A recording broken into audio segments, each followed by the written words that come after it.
Hello guys, তোমাদেরকে সকলকে স্বাগতম আমার এই নতুন একটি ভিডিওতে। তো এইচএসসি বুক লিস্ট নিয়ে একটা কথা ছিল যে কোন বই পড়লে কি কোথায় কিভাবে কার লাভবান হবে সেটা নিয়ে একটা ভিডিও। তো শুরু করা যাক আজকের ভিডিও। ফিজিক্সের জন্য আমি বিজ্ঞান বিভাগের কথা বলছি। জি, ফিজিক্সের জন্য আমির হোসেন খান ও ইসাক স্যার, মূলত ইসাক স্যারের বইটা যেটা তোমরা দেখতে পাচ্ছ, যেটা ইসাক স্যারের বই, এই বইটা তোমাদের খুবই ইম্পর্টেন্ট। কোথায় ইম্পর্টেন্ট? ইঞ্জিনিয়ারিং করতে গেলে ইসাক স্যারের বইয়ের কোনো বিকল্প নেই। কাজে তোমরা যারা ইঞ্জিনিয়ারিং নিয়ে ভাবছো তারা অবশ্যই ইসাক স্যারের বইটি দেখতে পারো। 2, ডক্টর শাহজাহান তপন, ওর কথা তপন স্যারের বই। তপন স্যারের বই আমাদের দেশ জুড়েও বিখ্যাত। ওনার বইটি মূলত সবচেয়ে তুলনামূলক বেশি চলে, তবে তার বইটা ব্যবহার করে সকলেই উপকৃত হয়েছে। এটার মধ্যে অনেক তথ্য রয়েছে, এটা তুমি অবশ্যই নিতে পারো। আর 3, শামসুজ্জামান সেলুসারের বইটা মূলত যারা ম্যাথ সলভিং করতে জানো বা ফিজিক্সের যে ম্যাথ আছে, কঠিন ম্যাথ, এগুলা মূলত সেলুসারের বইয়ে দেওয়া থাকে। তো এগুলাও ইঞ্জিনিয়ারিংয়ে বেশি প্রয়োজন হয়। 4, এটা অপশনাল, এটা আমি না বললাম, তোমরা এটা নিতে পারো নাও নিতে পারো, একটা গাইড, টেস্ট পেপার। এখন কথা হচ্ছে তোমরা কয়টা বই রাখবে। মূলত তোমরা একটা বইকে মেন ধরবে, পরবর্তীতে আরেকটা বইকে সেকেন্ড বা সাব বুকস, হেল্পিং বুকস যেটাকে বলে, সেটা হিসেবে রাখতে পারো। তবে একটা বই তোমার মেন ধরতে হবে। এখন আমি বললাম কোনটা কোথায় কাজে লাগে, সে অনুযায়ী তোমাদের যেটা ধরা উচিত সেটাই রাখবে। আমার মতে যারা ইঞ্জিনিয়ারিং নিয়ে ভাবছো তারা এই সাকসারের বইটা রাখতে পারো ও সেলু স্যারের বই দুইটা রাখতে পারো, আর তপন স্যারের বইও নিতে পারো, কোনো সমস্যা নেই। এবার আসো আমরা কথা বলি chemistry number 1 and only Sarat Kanti Singha Hazari sir বা হারাধন নাগ। এই বইটি খুবই বিখ্যাত এবং খুবই ভালো একটা বই। তবে এই বইয়েরও কিছু সীমাবদ্ধতা বলবো না, মানে এই বইয়ের লেখাটা তুলনামূলক একটু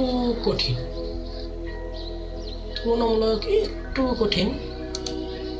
তবে তোমরা এটার প্রথম পত্র বইটা নিতে পারো অবশ্যই, কারণ এটা বিখ্যাত, এটা সবাই পড়ে, ভালো রেজাল্ট করেছে। সবাই বলতে যারা পড়েছে খারাপ করেনি, ভালো করেছে। এই বইটা কিন্তু ভালো, খারাপ যে তা বলা হচ্ছে না। নাম্বার 2, সঞ্জিত কুমার গুহ। এই বইটি মূলত যারা ইঞ্জিনিয়ারিং তাদের জন্য, ইঞ্জিনিয়ারিং ভার্সিটিও বলা যায়, চিকিৎসা বা মেডিকেলও বলা যায়। তবে তোমরা এই সঞ্জিত কুমার গুহ স্যারের বইটি তোমরা ক্রয় করতে পারো। নাম্বার 3, ডক্টর গাজী মোহাম্মদ আহসানুল কবির বা কবির স্যারের বই। কবির স্যারের বই মূলত জৈব যৌগ দ্বিতীয় পত্র খুবই সহজ ভাষায় দেওয়া রয়েছে। জৈব যৌগ বলতে দ্বিতীয় পত্রটা। এখন তোমরা কোন বইটি নিবে? সব বই ভালো, 3টা বই ভালো। 3টা বই থেকে যে কোনো একটা বই তোমার মেন থাকবে, আর যে কোনো আরেকটা মানে 2টা থেকে একটা বই থাকবে হচ্ছে হেল্পিং। তো যারা ইঞ্জিনিয়ারিং বা ধরো একটা জেনারেলি ধরা যাক, তাহলে তোমরা যদি হাজারি নাগ স্যারের বইটা নাও তাহলে তোমাদের অবশ্যই প্রথম পত্রটা নেওয়া, দ্বিতীয় পত্রটা না নেওয়াটাই ভালো হবে। এবং আহসানুল কবির স্যারের দ্বিতীয় পত্রটি তোমরা নিবে। Biology sir 1 and only number 1 Abul Hasan স্যারের বই। বইয়ের কোনো বিকল্প নেই। জি, এবার 2 নাম্বার, ডক্টর মোহাম্মদ আব্দুল আলিম স্যারের প্রাণীবিজ্ঞান বইটি। এটি যারা মূলত মেডিকেল দিতে চায় তাদের জন্য অ্যাকচুয়ালি তারা এটা নিবে। আর হ্যাঁ, আমি আর একটা কথা বলতে ভুলে গিয়েছি, সেটা হচ্ছে আমি উদ্ভিদ বিজ্ঞানের কথা বলেছি আবুল হোসেন স্যারের বই, কিন্তু প্রাণীবিজ্ঞান অবশ্যই গাজী আজমল স্যারের বই, অথবা তুমি আরেকটা নিতে পারো, এটা আমি এখানে লেখা নাই তবে আমি বলে দিচ্ছি, মাজেদা বেগম ম্যাডামের বই, এটা তুমি নিতে পারো সেকেন্ড পেপারের জন্য। আর রয়্যাল গাইড এটা বহু নির্বাচনী অনুশীলন, যে কোনো গাইড কিনলেই হবে, আমি এটা রাখছি না। হায়ার ম্যাথ, এটা খুবই ইম্পর্টেন্ট একটা বিষয়। অসীম কুমার সাহা স্যারের বই আছে এখানে, নজরুল স্যারের বই আছে, কিন্তু এখানে আরেকটা বইয়ের নাম লেখা নেই, যেটা অনেক ইউজ করে থাকে। তুমি যদি ইঞ্জিনিয়ারিংকে টার্গেট করো, হ্যাঁ তোমাকে বলছি, তুমি যদি ইঞ্জিনিয়ারিংকে টার্গেট করো তাহলে তোমাকে অবশ্যই কেতাব স্যারের বইয়ের কোনো বিকল্প নেই। কেতাব স্যারের বই তোমাকে পড়তেই হবে, মেন বই। এবং তুমি অসীম কুমার স্যারের বইটিও নিতে ব্যবহার করতে পারো এটার পাশাপাশি। তবে আর একটা বইয়ের এখানে নাম লেখা নেই, সেটা আমি বলে দিচ্ছি, সেটা হচ্ছে রূপন্তী প্রকাশনী। রূপন্তী প্রকাশনীর বইটাও তোমরা নিতে পারো, এখানে সহজ ভাষায় লেখা রয়েছে রূপন্তী প্রকাশনীতে। তবে তোমাদের কলেজে যেটা দেয় সেটা তোমাদেরকে নেওয়া উচিত, কারণ হচ্ছে ওই অনুযায়ী তোমাদের কলেজে অন্তত তোমরা আগাতে পারবে। কিন্তু তার পাশাপাশি তুমি যদি ইঞ্জিনিয়ারিং নিয়ে পড়ো তাহলে তোমাকে কেতাবউদ্দিন স্যারের বই অবশ্যই নিতেই হবে। ইংলিশ নবদূত লিখেছি, আসলে এটা ভ্যারি করে, এই জিনিসটা ভ্যারি করে। কোনো বছর নবদূত ভালো করে, কোনো বছর ক্যাপ্টেন ভালো করে, কোনো বছর ভালো করে দেখা গেল অনুপম। অ্যাকচুয়ালি এটা তোমাদের কলেজে যেটা বলবে সেটাই তোমরা কিনবা। তবে নবদূতও কিনতে পারো, কিন্তু কলেজে যেটা দিবে সেটা কিনলে ভালো। এবং তোমরা এটা কিনতে পারো ইংলিশ সেকেন্ড পেপারের জন্য, চৌধুরী হোসেন, যেটা অ্যাডভান্স বই, কিন্তু তোমরা এটা না নিয়ে তোমাদের কলেজে যেটা দিবে সেটাও তোমরা নিতে পারো।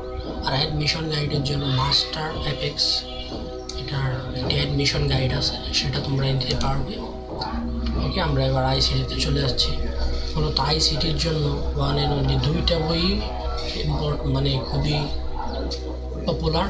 তার মধ্যে 1 নম্বরে হচ্ছে মাহবুবুর রহমান স্যারের বই, আর 2য় নাম্বার হচ্ছে অক্ষরপত্রের বই অথবা আসাদুজ্জামান স্যারের বই। এই 2টা বইয়ের থেকে তোমরা যদি একটা কিনতে চাও কিনতে পারো, আর 2টাও তোমরা কিনে রাখতে পারো। এখন ভাই তোমরা পড়বা, তোমাদের পড়ার উপর এটা আসলে ভ্যারি করতেছে। বাংলা সর্বশেষ, আমার ভাষা বাংলা ভাষা সর্বশেষ, আমাদের প্রিয় সাবজেক্ট, তাই না? বাংলা 100 পাবো আরামসে। বাংলার জন্য বোর্ড বই তো আছেই, প্রথম পত্রের জন্য সহপাঠও দিয়ে দিবে, ও দ্বিতীয় পত্রের জন্য তোমরা কিনবে আলাউদ্দিন আল আজাদ স্যারের বই। এই 3টা বই কিনলে আমার মনে হয় না আর কোনো বই কিনতে হবে। হ্যাঁ, এর পাশাপাশি তোমরা গাইড, টেস্ট পেপার এগুলো কিনতে পারো। এগুলো অ্যাকচুয়ালি তোমাদের কাজে লাগবে যখন তোমরা সলভিং করবে তখন। আর বাকিটা তোমরা বইয়ের প্রতি একটু গুরুত্ব দেবে। অনেকেই বইয়ের প্রতি গুরুত্ব দেয় না, কিন্তু তোমরা একটু বইয়ের প্রতি গুরুত্ব দিবে, দেখবে তোমাদের সকল কনসেপ্ট ক্লিয়ার হয়ে যাবে। ওকে, ধন্যবাদ, সকলে ভালো থাকো। আসসালামু আলাইকুম, গুড লাক।